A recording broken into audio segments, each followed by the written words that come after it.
Injil Lukas, pasal 1. Theophilus yang budiman, banyak orang sudah berusaha menulis dengan teratur mengenai peristiwa-peristiwa yang telah terjadi di tengah-tengah kita.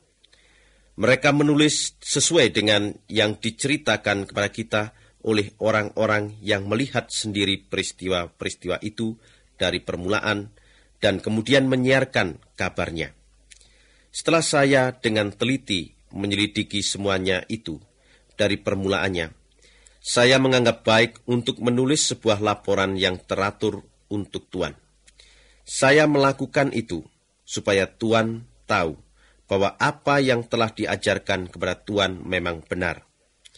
Ketika Herodes menjadi raja negeri Yudea, ada seorang imam bernama Sakaria. Ia termasuk golongan imam-imam Abia. Istrinya bernama Elisabet, juga keturunan imam. Kehidupan suami istri itu menyenangkan hati Allah. Keduanya mentaati semua perintah dan hukum Tuhan dengan sepenuhnya. Mereka tidak mempunyai anak sebab Elisabet mandul dan mereka kedua-duanya sudah tua. Pada suatu hari, waktu golongan Abia mendapat giliran, Sakaria menjalankan tugas sebagai imam di hadapan Allah. Dengan undian yang biasanya dilakukan oleh imam-imam, Sakaria ditunjuk untuk masuk ke dalam rumah Tuhan dan membakar kemenyan. Sementara upacara pembakaran kemenyan diadakan, orang banyak berdoa di luar. Pada waktu itu, malaikat Tuhan menampakkan diri kepada Sakaria. Malaikat itu berdiri di sebelah kanan meja tempat membakar kemenyan. Ketika Sakaria melihat malaikat itu, ia bingung dan takut. Tetapi malaikat itu berkata, "Jangan takut, Sakaria. Allah sudah mendengar doamu. Istrimu, Elisabet, akan melahirkan seorang anak laki-laki. Engkau harus memberi nama Yohanes kepadanya. Engkau akan sangat gembira, dan banyak orang akan bersukaria bila anak itu lahir nanti. Ia akan menjadi orang besar menurut pandangan Tuhan, dan ia tidak akan minum anggur atau minuman keras. Sejak lahir, ia akan dikuasai oleh Roh Allah. Banyak orang Israel akan dibimbingnya kembali kepada Allah, Tuhan mereka. Ia akan menjadi utusan Tuhan yang kuat dan berkuasa seperti Elia. Ia akan mendamaikan bapak dengan anak, dan orang yang tidak taat akan dipimpinnya kembali pada jalan pikiran yang benar. Dengan demikian, ia menyediakan suatu umat yang sudah siap untuk Tuhan." "Bagaimana saya tahu bahwa hal itu akan terjadi?" tanya Sakaria kepada malaikat itu. "Saya sudah tua dan istri saya juga sudah tua." Malaikat itu menjawab, "Saya ini Gabriel. Saya melayani Allah dan ialah yang menyuruh saya menyampaikan kabar baik ini kepadamu. Apa yang saya katakan akan terjadi pada waktunya. Tetapi karena engkau tidak percaya, engkau nanti tidak dapat berbicara. Engkau akan bisu sampai apa yang saya katakan itu terjadi." Sementara itu, orang-orang terus menantikan Sakaria. Mereka heran mengapa ia begitu lama di dalam rumah Tuhan. Dan pada waktu ia keluar, ia tidak dapat berbicara kepada mereka. Ia terus saja memberi isyarat dengan tangannya dan tetap bisu. Maka orang-orang pun tahu bahwa ia sudah melihat suatu penglihatan di dalam rumah Tuhan. Setelah habis masa tugasnya di rumah Tuhan, Sakaria pun pulang ke rumah. Tidak berapa lama kemudian, Elisabet istrinya mengandung, lalu mengurung diri di rumah 5 bulan lamanya. Ia berkata, "Akhirnya Tuhan menolong saya dan menghapuskan kehinaan saya." Ketika Elisabet sudah mengandung 6 bulan, Allah menyuruh malaikat Gabriel pergi ke Nazaret, sebuah kota di daerah Galilea. Gabriel diutus kepada seorang perawan bernama Maria. Perawan itu sudah bertunangan dengan seorang yang bernama Yusuf, keturunan Raja Daud. Malaikat itu datang kepada Maria dan berkata, "Salam, engkau yang diberkati Tuhan secara istimewa. Tuhan bersama dengan engkau." Mendengar perkataan malaikat itu, Maria terkejut, sehingga bertanya-tanya dalam hati apa maksud salam itu. Maka malaikat itu berkata kepadanya, "Jangan takut, Maria, sebab engkau berkenan di hati Allah. Engkau akan mengandung dan melahirkan seorang anak, yang harus engkau beri nama Yesus. Ia akan menjadi agung dan akan disebut Anak Allah yang Maha Tinggi.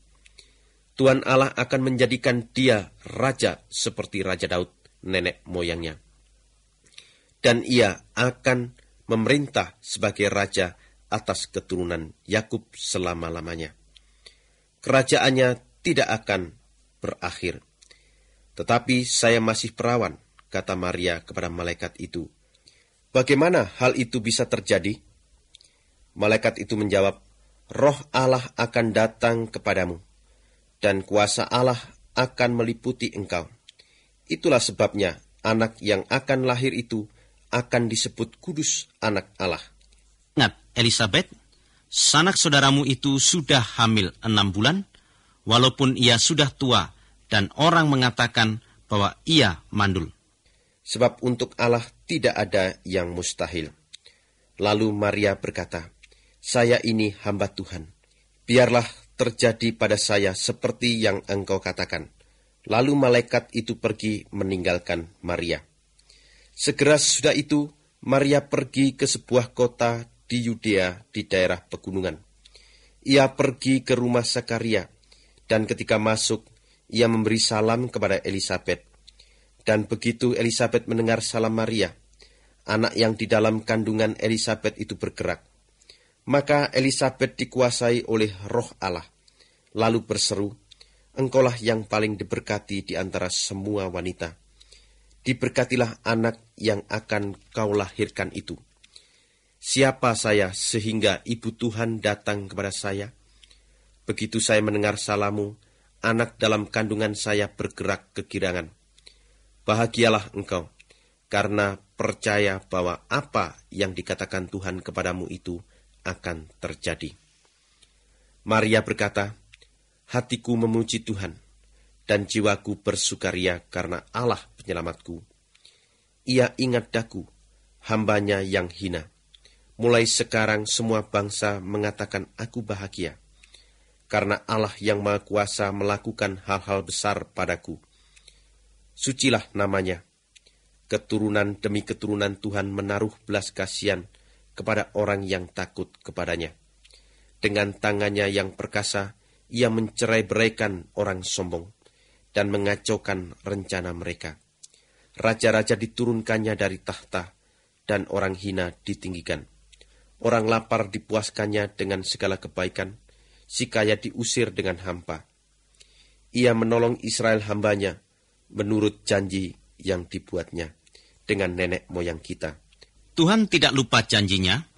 Ia bermurah hati kepada Abraham dan keturunannya sampai selamanya.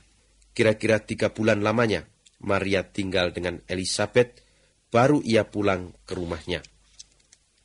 Sampailah waktunya bagi Elisabet untuk bersalin.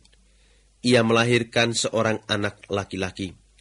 Tetangga-tetangga dan sanak saudaranya mendengar betapa baiknya Tuhan terhadap Elisabet, dan mereka pun ikut bergembira dengan dia. Waktu bayi itu berumur 8 hari, mereka datang untuk menyunat dia. Mereka mau menamakan bayi itu Sakaria menurut nama ayahnya. Tetapi ibunya berkata, "Tidak, ia harus diberi nama Yohanes." "Tidak seorang pun dari sanak saudaramu bernama begitu," kata mereka kepadanya. Lalu dengan isyarat, mereka bertanya kepada Sakaria, nama apa yang mau diberikannya kepada anaknya. Sakaria meminta sebuah batu tulis lalu menulis, namanya Yohanes. Mereka semua heran.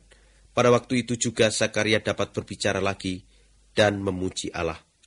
Tetangga-tetangganya semua takut, dan kabar itu tersebar ke seluruh daerah pegunungan Yudea. Semua orang yang mendengar hal itu bertanya dalam hati, menjadi apakah anak itu nanti? Sebab Tuhan menyertai dia.